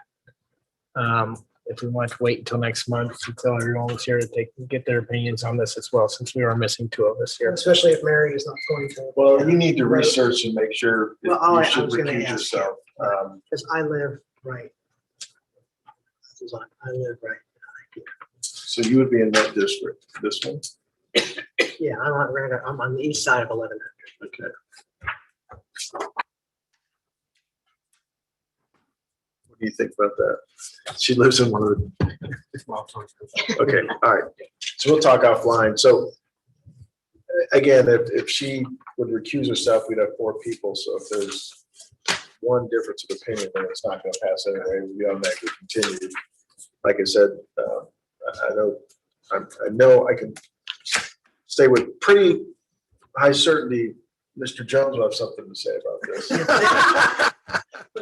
And I think Cindy might have something to say too. So with that, I would recommend that we continue this to the August 16th meeting.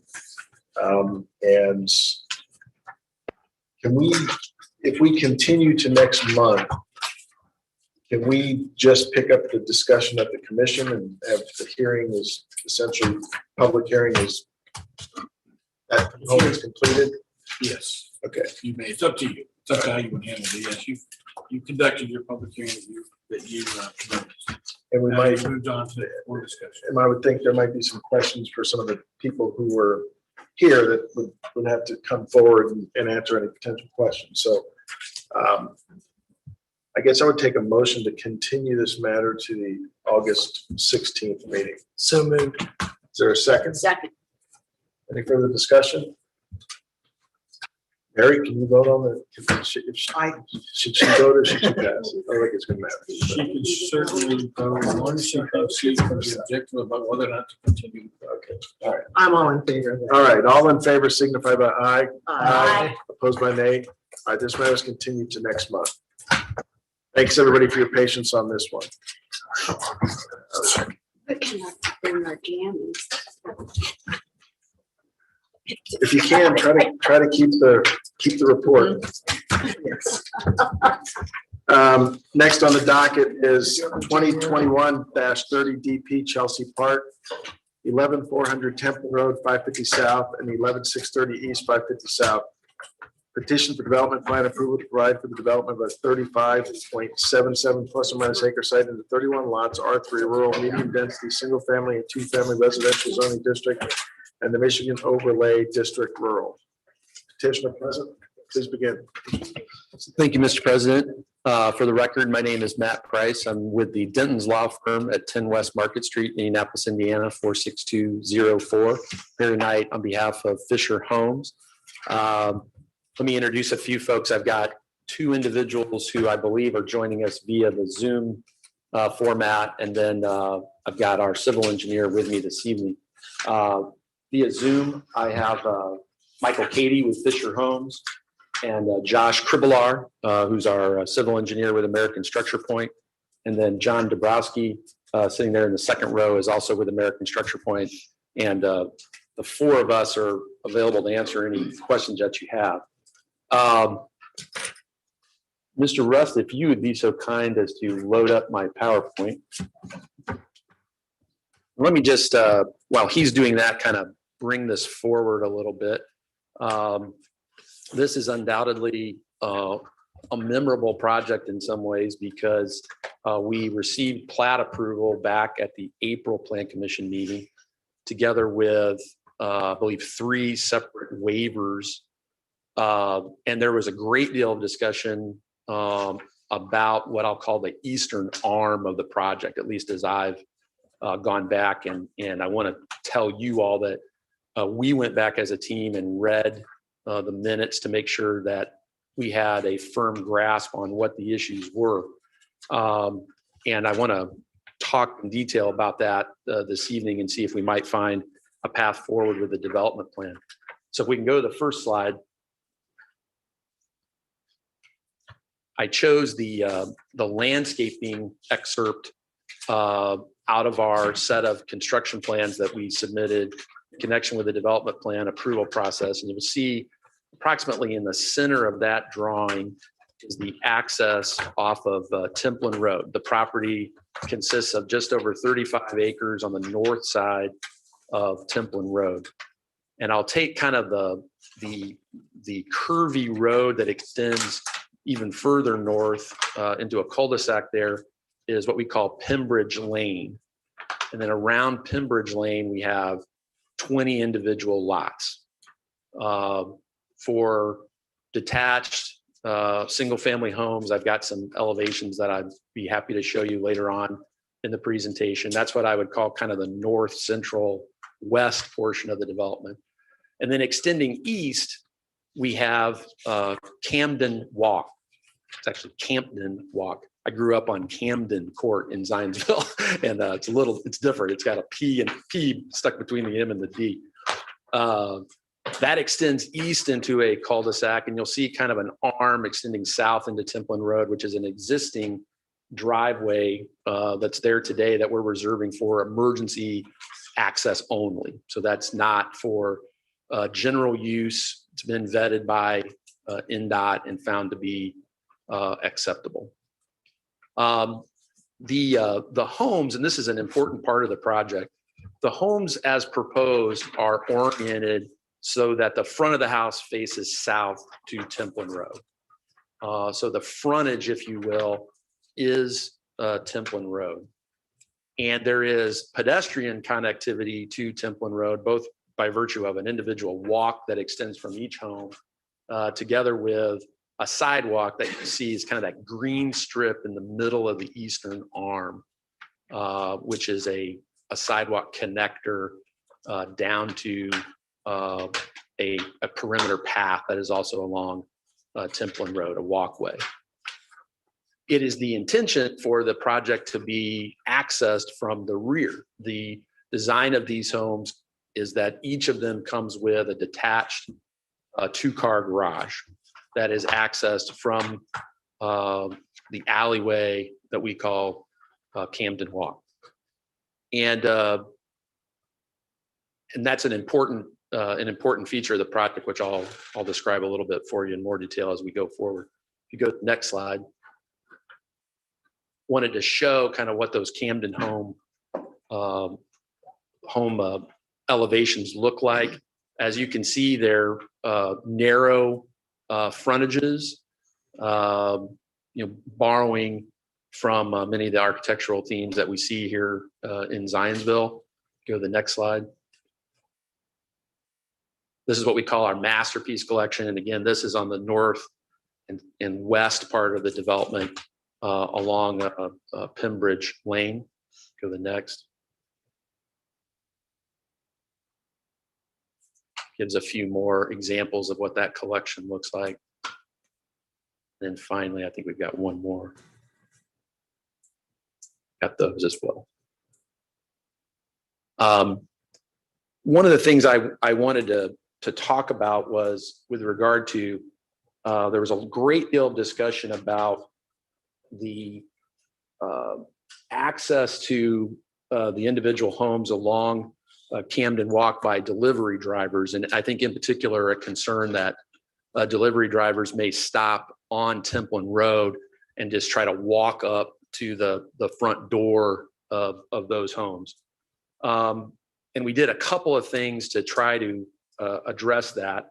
One is, you may recall that we added 12 parking spaces along Camden Walk on the north side of the homes, on the north side of the garages, that are all 8 by 22. The idea being that there would be space for a delivery truck, a good sized delivery truck, to locate on the north side of those homes and walk the package to the front door, assuming they didn't use garage delivery. I know for Amazon, for example, that's a premium service, but it is available and becoming, I think, increasingly popular.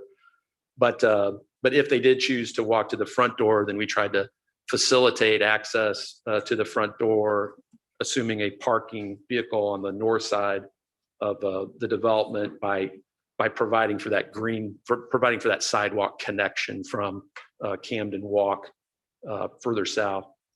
We also, I wanted to point out, have added our substantial landscaping treatments to the south of the home sites themselves, again, with the idea of creating an attractive streetscape. We think the frontages along Templin Road with that treescape would add to the aesthetic of those homes and their orientation in that way. And then thirdly, I wanted to point out something that is kind of an oddity, I would say, with the zoning ordinance. It's not discussed in the staff report, but it's something that we discussed internally as a development team, which is that the front yard setback applicable to properties that are within the R3 zoning, which is the zoning classification we have here, medium density residential. The front setback requirement is the greater of 20 feet from the right of way or 70 feet from the middle of the street frontage. And so one of the things that we discussed, I think, during the plat meeting was, and I think we discussed this in kind of a theoretical fashion, was could you conceivably flip the homes and orient them facing north as opposed to facing south, and thereby obtain a street address on Camden Walk, and thereby maybe limit or mitigate the possibility that a delivery truck might access along Templin Road or might park along Templin Road. What that does for us, I believe, is that if that were even possible, that once we flip that around, that we would then have to meet that increased setback requirement from Camden Walk. And I think thereby eating up a great deal of our lot space. And so what we've tried to do, and it was one of the earlier discussions that we had as a team on this project, was to have a project that met the development standards for this zoning classification, to not be seeking development standard variances. And so in addition to the aesthetic treatment that we think the project is improved by having the frontage facing Templin Road, it also allows us to meet the setback without having to seek a variance. So that's another factor in why we arrived at this point. And I wanted to describe that in detail. And just to be very open with this, I wanted to describe that in detail for you because I felt like the hearing on the plat was awkward, frankly, and uncomfortable, and something that I wanted to let you know that the petitioner and their counsel paid attention to those comments, and we're grappling with this, I think, the same way you are. And so when we come back to you with the proposal and the homes facing south and towards Templin, it's not because we're not hearing what your concerns were, but there are some other very significant issues as far as laying out the property and having it comply in a thoughtful way. Lastly, there was some discussion about would it be possible for the county to enact a parking restriction ordinance to at least provide some teeth in addition to restrictive covenants in the HOA documents prohibiting parking along Templin Road? And I did some additional research into that, and I did identify that in a handful of developments across Boone County, including, best that I can tell, 2 in Zionsville, the county commissioners have seen fit to enact parking restrictions, limiting parking on county roads where they're, in my judgment, it's hard to know the legislative intent exactly, but it appears like where there was some potential for conflict, that the county commissioners did see fit to limit parking. One of those instances is actually in Stonegate, and it's the western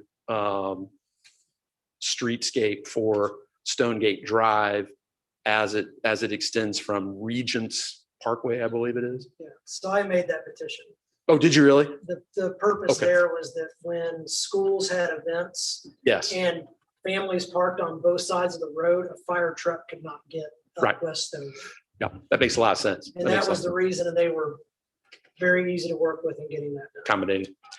That was, I appreciate that additional background. I wasn't aware of the reasons for it, but I did see that was possible. We would certainly be open to pursuing that. I felt like in going to the commissioners, it would be helpful to know if that was something that the plan, that made a difference to the plan commission before making that request of them. If it does, I would certainly be willing to go forward with them. And Mr. Clutter was counsel at that last meeting on the plat. He made the offer to work with us on that if that was something the plan commission wanted to go forward with. And I'd like to reiterate that our willingness to do that this evening if that assists you in your evaluation of the case. With that, John and I will be available to answer any questions that you have, and appreciate your consideration this All evening. right, thanks. At this time, is there anybody in the audience who'd like to comment on this? Come forward, state your name, address. Is there anybody online too? Stephen Dome, 11440 Valley Meadow Drive. I'm the HOA president for Clarkson subdivision. It is the subdivision that is most near north to this, representing the 28 homeowners in that subdivision. So I've reached out to to Fisher Homes. We're definitely supportive of the development of the subdivision. I think we think it fits within the overall scope of the neighbors, the homes that are already in that neighborhood. What's not really talked about here, which I think is an important part, is I think there's a proposed green space that's in the plan. What's not included in that green space, if you look at if you have the initial filing, it's, I believe it's page 89. And there's a creek that runs through that area. It's Boone, I believe it's Boone's Creek. And there is, we have about 4 or 5 homes in the area that between Boone's Creek and our homes is part of that green space. And we think it's reasonable to actually include that land as part of the development into that green space. One thing that's you may not realize, the Clarkson subdivision homes are denied access to pedestrian space to get to downtown. There's no sidewalk for us to bike or even walk downtown. We're one of the actual few subdivisions that is denied pedestrian access to downtown. We think that including that green space would certainly offer us as a homeowners association. We could work with our neighbors or neighborly to allow access to that common space. So you could do a walk, at least have something like a park that would be beneficial to us as well as the new neighborhood. I have reached out to them. They stated at the time of the conversation that they didn't own the land at this point, but it was their intention to purchase that part of the land And we would just like to make that, I guess, a formal request, or have the council make that a formal request. And that there be some commitment by the village and Fisher Homes that that land would not be developed. It is not the best land to develop a house on. It's very hilly. There's also the creek, and so it's difficult to access that land, but we would like to see that land included in a green space, so we might take advantage of it. I appreciate your time. Thank you. All right, thanks. Is there anybody else who'd like to comment on this? You want to respond?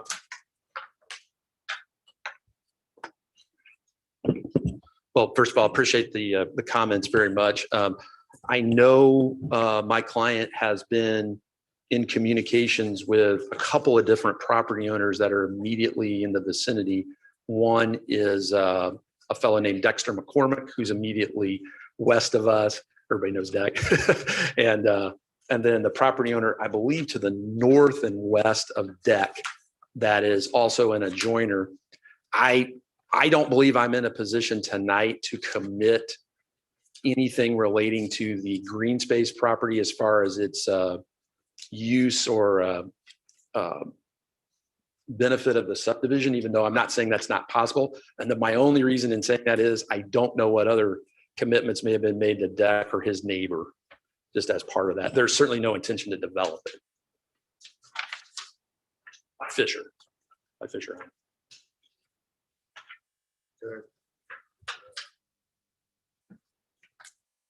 I guess I'm trying to understand exactly where, because you've got all the developed property, what you're going to develop, but there's more to the property than what you're going to develop, correct?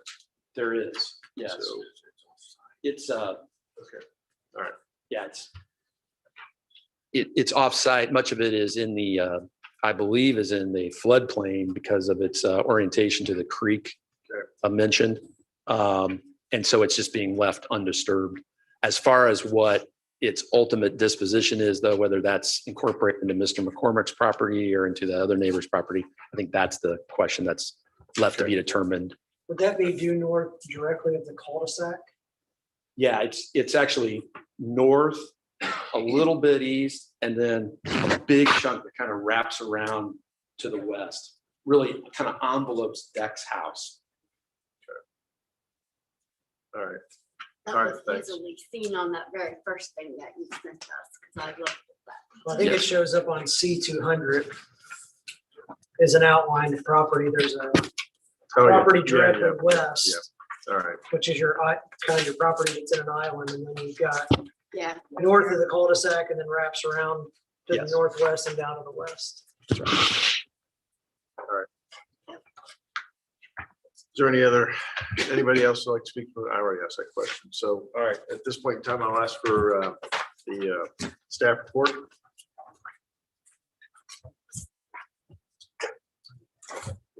Certainly, as the petitioner indicated, there was, and certainly as this group recalls, there was a significant dialogue with the previous petition related to this project. A lot of things have been worked through. The conversations, of course, focused on access, and Mr. Price was getting at is what steps the home builder will take to mitigate potential issues that could arise from this new economy that we are in, with a lot more home-based deliveries coming than previously, certainly before the pandemic. Certainly conversation points for the plan commissions, but specific to what the staff, their charge is to review the project based upon the zoning ordinance. The project is supportable as it's been filed. There's a number of things as typical to work through, engineering comments and to be resolved.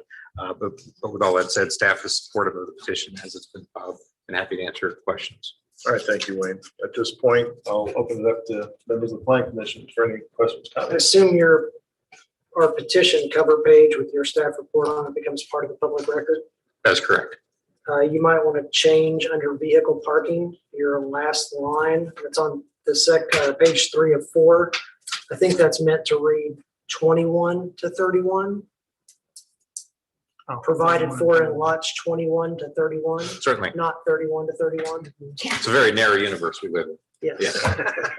Just want to make sure if that's part of the public record that it reads correctly. Maybe that was the same guy who put 430 million. And yeah, there you go, maybe. So I do support your attempt to get with Boone County for no parking along that road.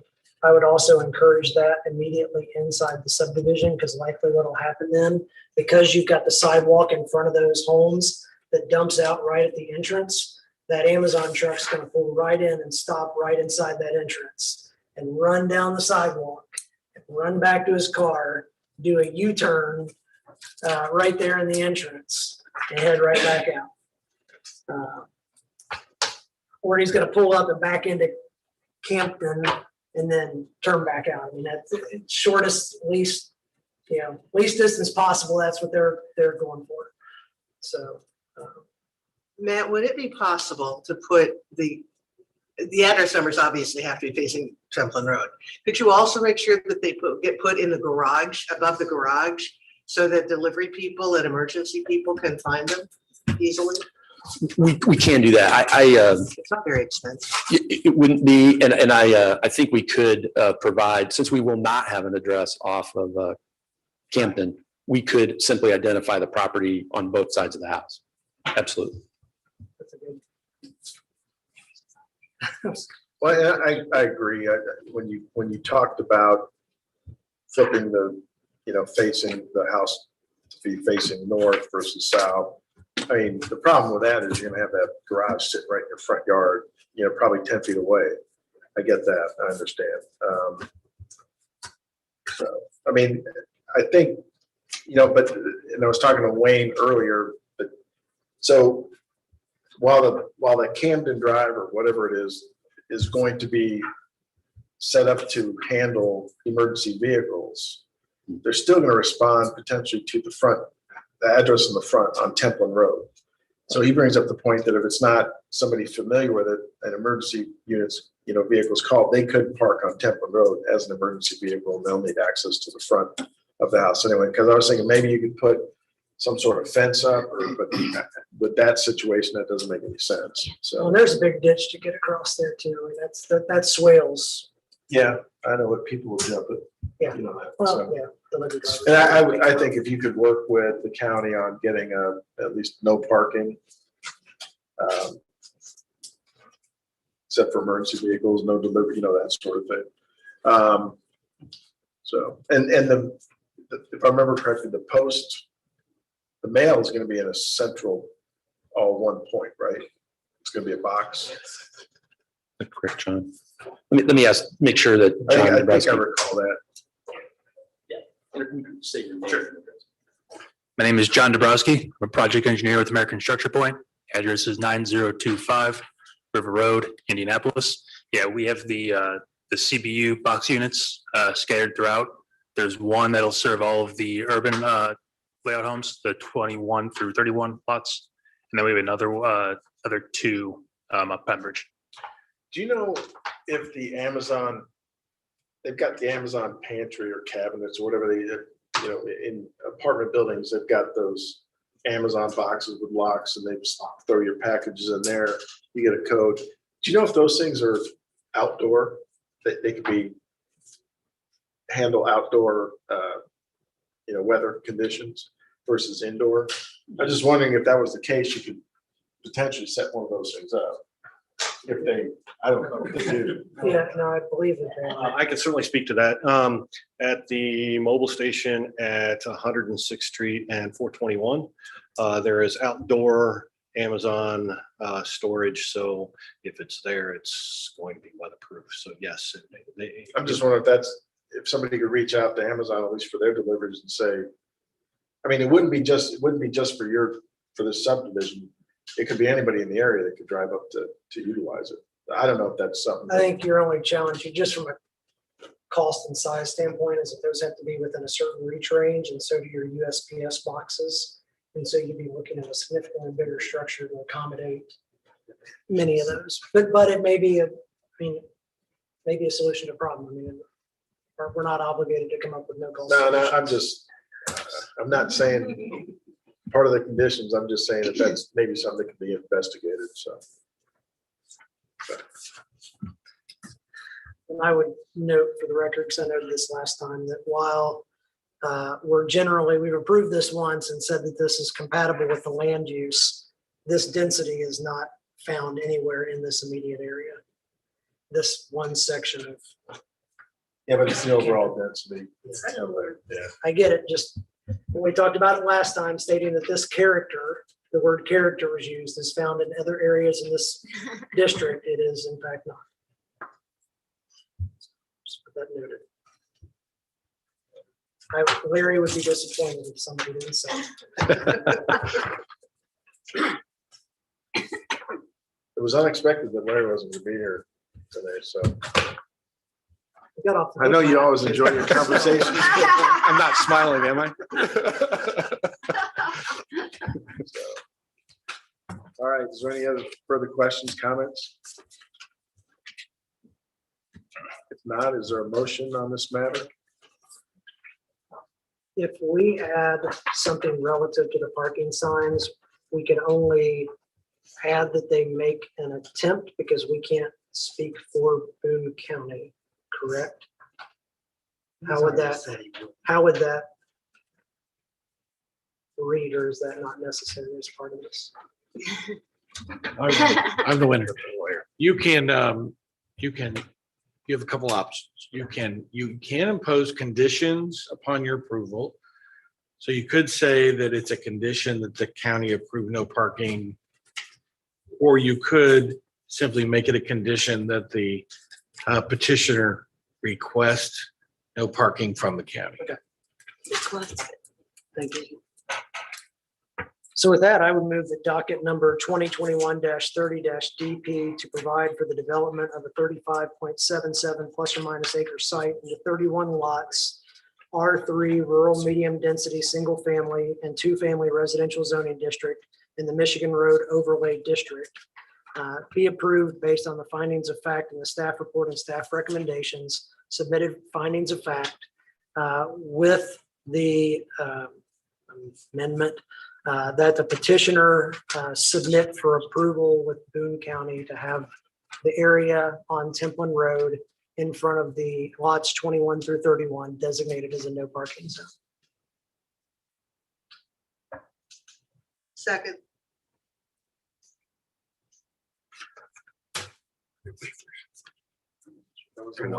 Last time.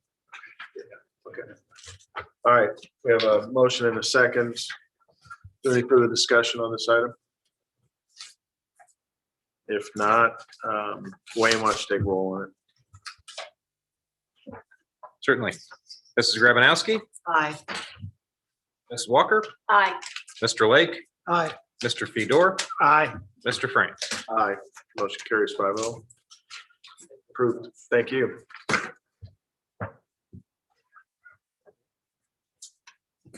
Nothing else on the docket for tonight? Anything else you need to add, Wayne? Two quick things. Certainly, you have plan commission meeting tomorrow evening to cover some additional business from items continued from last month's meeting. The project we mentioned earlier here, our form-based zoning ordinance, is a project that we'll be looking to host some public meetings in September. We'll get those invitations, say notice out there. These are what we anticipate conducting is charrettes and conversations on a daily basis in different portions of the community. And the final night, Thursday night of that week, which would be the week of September 20th, would be here at Town Hall to kind of talk through that overall findings from those different community conversations. This is all in draft, if you will. We haven't finalized all the details, but that's our target for the moment is the week of say August 20th to have those conversations. August 20th, yes, I'm sorry. It's ship's moving a little fast.